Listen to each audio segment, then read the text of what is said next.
अस्सलाम वालेकुम dear students and teachers. आज का हमारा टॉपिक है reasons for the seasonal variations in temperature in Pakistan. This topic is for Pearson Edexcel students, जो कि section A physical environment 1.1 B का कंटेंट है। एक बहुत ही छोटा सा टॉपिक है, कोई बहुत बड़ी चीज़ें इसके अंदर प्रिपेयर नहीं करनी, वेरी इजी। इस टॉपिक पे मैक्सिमम हमें 8 मार्क्स का क्वेश्चन आ सकता है। That's why we have to prepare most important 4 reasons for this. There are so many reasons for seasonal variations in temperature in Pakistan, लेकिन हमने वो सब नहीं करनी, हमने कोई सी 4 reasons करनी है। मैं एग्जाम्पल के तौर पे आपको 4 reasons करवा रही हूँ, आपको ये वाली प्रिपेयर करनी होंगी तो ये कर लीजिएगा, अदरवाइज आपको आइडिया हो जाएगा कि इस क्वेश्चन में आपने क्या क्या लिखना है। तो कि पाकिस्तान में जो टेम्परेचर वेरिएशंस हैं, it is due to different geographical factors, जिसमें अल्टीट्यूड एक बहुत बड़ा फैक्टर है, लैटिट्यूड एक बहुत बड़ा फैक्टर है, मैरीटाइम इन्फ्लुएंस एक बहुत बड़ा फैक्टर है, और टोपोग्राफी। ये इंपॉर्टेंट 4 फैक्टर्स हैं जिनको हम इसके अंदर डिस्कस करेंगे, और हम ये देखेंगे कि कैसे इन फैक्टर्स की वजह से पाकिस्तान के कुछ एरियाज में टेम्परेचर लो होता है और कुछ एरियाज में टेम्परेचर हाई होता है। सबसे पहले अगर हम लैटिट्यूड की बात करें तो आप देखें कि Pakistan, it is located from 24 degrees north to 37 degrees north. और पाकिस्तान जो अगर देखा जाए तो ये सब ट्रॉपिकल और ट्रॉपिकल रीजन के अंदर आता है। अब अगर हम स्टार्ट करें 24 डिग्रीज नॉर्थ से, यहां से, तो these areas are as compare to these parts, they are closer to the equator.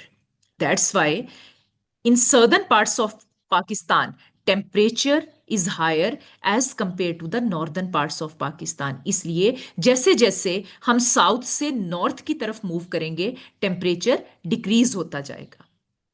ठीक है, this is called latitudinal effect, कि latitudinally we are going away from the sun. अब पाकिस्तान अगर पूरे का पूरा यहां पर आप देखें एक ही लाइन ऑफ लैटिट्यूड पे होता, सिंपल एक लाइन होती, सपोज कर लें आप, ठीक है, तो फिर लैटिट्यूडनल इफेक्ट की वजह से डिफरेंस ऑफ टेम्परेचर नहीं आना था।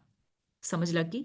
इसी तरह से पाकिस्तान के कुछ एरियाज जो हैं, दे आर फ्लैटर लैंड्स, और कुछ एरियाज आपके माउंटेनियस एरियाज हैं। अब माउंटेनियस एरियाज जो हैं, अब उसमें आप देखें कि वो आपके जमीन से ऊपर की तरफ, स्पेस की तरफ हाई अप होते हैं। और आपको पता है जैसे जैसे हम जमीन से ऊपर की तरफ जाएंगे, due to normal lapse rate, temperature आपका डिक्रीज होता है। बस ये आपने याद रखना है कि जैसे जैसे हम जमीन से नीचे इंटीरियर ऑफ द अर्थ में जाएंगे, टेम्परेचर इंक्रीज होगा, और जैसे जैसे हम जमीन से ऊपर स्पेस की तरफ जाएंगे, टेम्परेचर डिक्रीज होता है। अब क्योंकि माउंटेन्स आपकी जो हैं, they are high up towards the space above sea level, अगर आप देखें तो सी लेवल से ये वाले जो एरियाज हैं ये बहुत हाइट पे हैं। इसलिए ऐसे एरियाज जो कि फ्लैटर लैंड्स हैं, सच एज आपका पंजाब का रीजन है, आपका सिंध का रीजन है, आपके बलूचिस्तान के वो पार्ट्स जहां पर माउंटेन्स नहीं है, जो फ्लैटर लैंड्स हैं वहां पर टेम्परेचर हाई होगा। और जो आपकी हाई अप लैंड्स हैं, जैसे माउंटेनियस एरियाज हैं, वहां पर टेम्परेचर आपका लो होगा। दिस इज लैटिट्यूडनल इफेक्ट, कि लैटिट्यूडनली आप जमीन से कितनी हाइट के ऊपर है। तो माउंटेन्स जो हैं ये क्योंकि हाइट पे हैं, इनकी हाइट ज्यादा है। आप जैसे जैसे for example if you travel from Lahore to Islamabad, Lahore एक फ्लैट एरिया है, प्लेन लैंड है।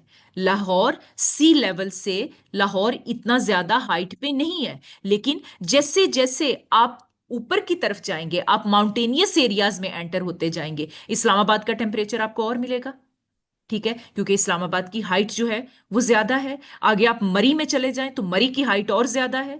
उसके बाद आप एबटाबाद चले जाएं, चित्राल चले जाएं, गिलगित चले जाएं, जैसे जैसे आप एक्सट्रीमली हाइटेड माउंटेन्स के ऊपर पहुंचते जाएंगे, टेम्परेचर डिफरेंस आपको मिलेगा। That's why in Pakistan, due to this reason, as all the areas are not of same height, some are leveled lands and some are high above sea level such as mountainous area. साथ आप examples भी बताएं जो जो मैंने बताई हैं। तो इस रीजन की वजह से आपका जो है वो टेम्परेचर वेरिएशंस हैं इन पाकिस्तान में। अभी तक हमने दो रीजंस पढ़ी हैं, one is the latitudinal effect and the other one is altitude. उसके बाद if you talk about the other reason, maritime influence. Maritime influence क्या होता है? Effect of the sea. ऐसे एरियाज जो कि कोस्टल एरियाज हैं, जो कि अरेबियन सी के पास हैं, वहां पर आपकी जो विंटर्स हैं वो माइल्ड होंगी और वार्म टू हॉट समर्स होती हैं। ठीक है, और वहां पर लैंड ब्रीज और सी ब्रीज बहुत इफेक्ट करती है उस एरिया के टेम्परेचर को। ठीक है, जिसकी वजह से as compare to rest of the parts of Pakistan उन एरियाज का टेम्परेचर डिफरेंट होता है। ठीक है, क्योंकि आपके जो समुंदर के करीब इलाके होते हैं उनका टेम्परेचर नॉर्मल रहता है, क्योंकि पानी देर से गर्म होता है, देर से ठंडा होता है, इसलिए जो भी कॉन्टिनेंट का टेम्परेचर होगा आपके सी का टेम्परेचर उसके ऑपोजिट होगा। क्योंकि गर्मियां आई, लैंड आपकी जल्दी हीट अप होगी, लेकिन पानी जो है it is still in the process of heating up. तो टेम्परेचर वहां का एज कंपेयर टू लैंड क्या होगा? कम होगा, जिसकी वजह से कराची में टेम्परेचर ना बहुत ज्यादा बढ़ता है ना बहुत कम होता है आजकल। लेकिन क्लाइमेट चेंज की वजह से अगर आप देखें तो कराची का टेम्परेचर भी समर्स में कुछ हाई होना स्टार्ट हो गया है। लेकिन अगर आप ये देखें कि समुंदर के पास जो एरियाज हैं, जो अरेबियन सी के पास एरियाज हैं सच एज कराची, वहां का टेम्परेचर और है, but as you move inside in the continent वहां पर आपको टेम्परेचर और मिलेगा। फॉर एग्जाम्पल मुल्तान के एरियाज ले लें, गर्मियों में बहुत गर्म और सर्दियों में बहुत ठंडे होते हैं। इसी तरह से टोपोग्राफिकल इफेक्ट जो है आपका, देखें आपके माउंटेन्स हैं, प्लेन एरियाज हैं, डेजर्ट्स हैं, तो डिफरेंट टाइप की टोपोग्राफी पे टेम्परेचर आपका डिफरेंट होगा। Mountainous areas would be cool, on the other hand desert areas जो हैं उनको दिन के वक्त बहुत ज्यादा गर्मी होगी और रात के वक्त वहां पर टेम्परेचर लो होगा। ठीक है, जिसकी वजह से आपका टेम्परेचर जो है डिफरेंट प्लेसेस पे डिफरेंट टाइप्स का होता है। समटाइम्स ऐसे होता है, कुछ एरियाज ऐसे हैं which are in the direct hit of cooler winds, तो वहां पर आने वाली हवाएं जो हैं अगर कूलर रीजन से आ रही हैं तो वो उसके टेम्परेचर को लो कर देंगी। अगर वो जैसे आपका वेस्टर्न डिस्टर्बेंसेस हैं विंटर्स में, आपके कोयटा रीजन और उसके अलावा north western parts of Pakistan उसके टेम्परेचर को और भी डिक्रीज कर देते हैं। ठीक है, इसी तरह से गर्मियों में होने वाली जो मॉनसून बारिशें हैं ये भी टेम्परेचर पे इफेक्ट करती हैं टेम्परेरीली। ठीक है, तो हम ये कह सकते हैं कि दीज ऑल फैक्टर्स ओवरऑल ये आपके टेम्परेचर की वेरिएशंस की रीजंस बनते हैं।